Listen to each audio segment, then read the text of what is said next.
Who's next? Who's next? Yeah, I mean, I'm just Trying to process that. I'm also processing it. Okay, we also have Abel Mutua, who had a question. Is Abel here somewhere up there? Can we get a mic to Abel up there? Oi, and feel free to express yourself in whatever. In whatever way you'd like to. We will translate. And we'll be looking at as best as we can. And we'll also be taking a look at your messages on Menti, so don't worry, we're getting to that. Abel, go ahead.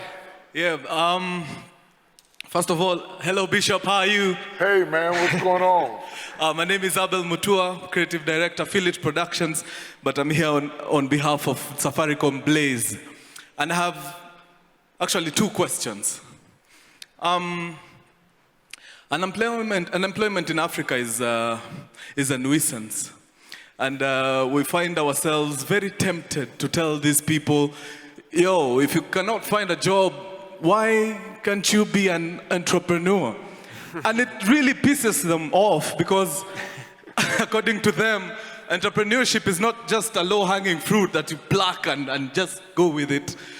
So my question to you, Bishop, is entrepreneurship for everyone? Or do you need to have a special set of inborn skills for you to be an entrepreneur? Then the second question is, from a bit of research, I've discovered that more than half of startups don't see their 5th birthday. So obviously because people quit. So what would your advice be to them when it comes to sticking to your guns, even when nothing seems to make sense? Thank you. Okay, thank you for your question. I don't really believe that everybody was meant to be an entrepreneur. An entrepreneur has a certain skill set to it.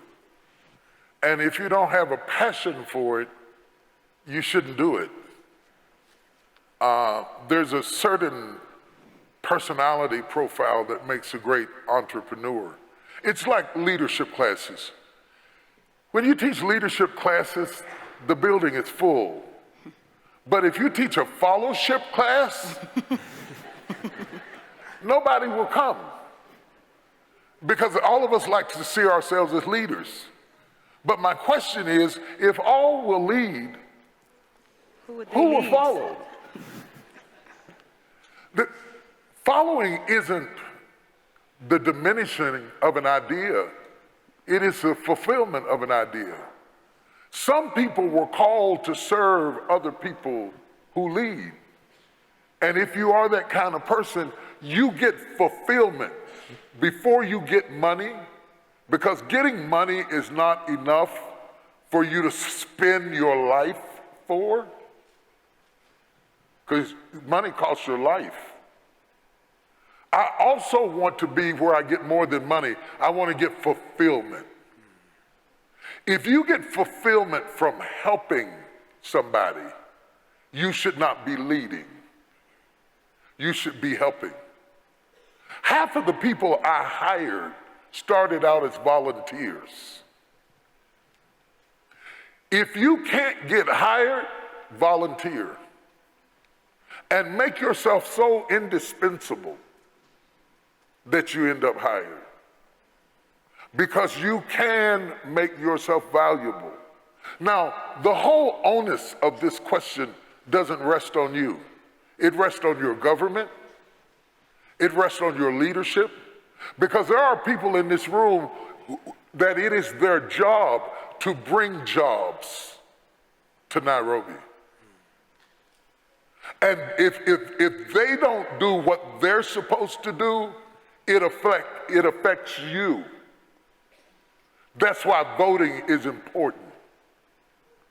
That's why elected officials are important, and holding them accountable to promises are important.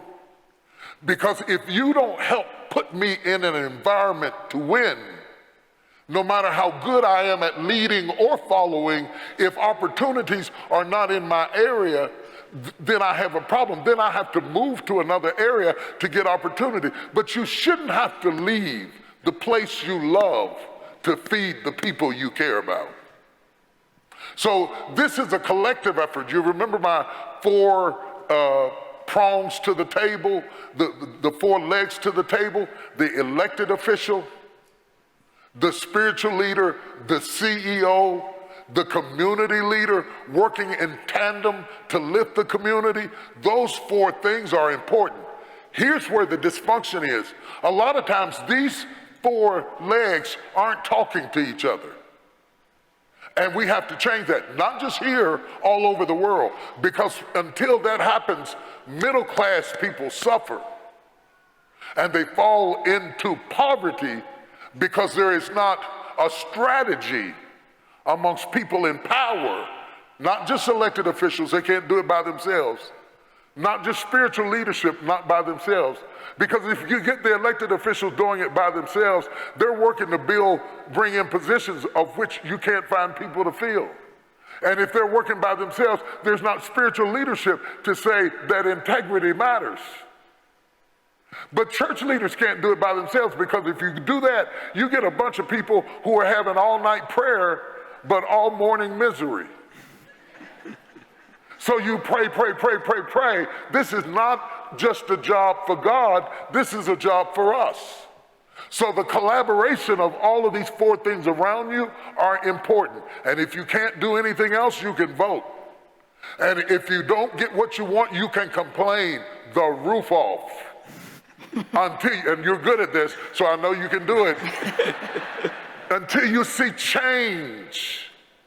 Because your generation is coming into an atmosphere that you cannot breathe your father's traditions any longer. There must be substantive change for the future, because you are designed for the world that's coming, not for the world that's fading away. You want innovative thinking leaders who are making room for you. And when they make room for you, let's not all go to the big office at the top, because it's all the offices in between that make that office shine. Thank you. Wow.